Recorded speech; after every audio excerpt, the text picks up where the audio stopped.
একজন নারীর জন্য সবচেয়ে কষ্টের অনুভূতি তখন হয় যখন সে সাহস করে প্রিয় মানুষটিকে বোঝাতে চায় যে তার স্বামীর প্রতিদিনকার কিছু আচরণ তাকে ব্যথা দিচ্ছে, কিন্তু সে শুনিয়ে নেওয়ার বদলে রাগ করে বসে আর উল্টো বিষয়টা তার দিকেই ঘুরিয়ে দেয়।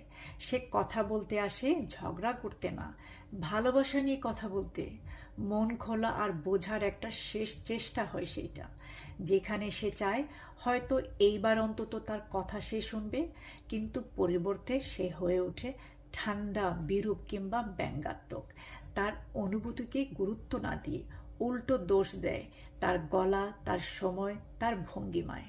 ফলে আসল কথাটা চাপা পড়ে যায়, শুধু থেকে যায় ভুল বোঝাবুঝি, এবং সেই মুহূর্তটা একটা নীরব ক্ষত হয়ে থাকে যা জমতে জমতে একসময় তার ভেতরটাই বদলে যায়।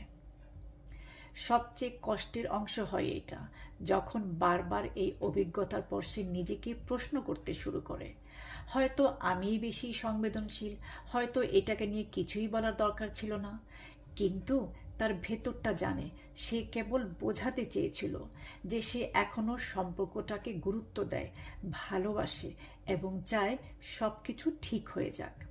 কারণ একজন নারীর কষ্টের কথা বলা মানে অভিযোগ করা নয়, বরং ভালোবাসার একটা শেষ ডাক। এই ডাক যদি বুঝে নেওয়া যেত, তবে অনেক দূরত্ব এড়ানো যেত।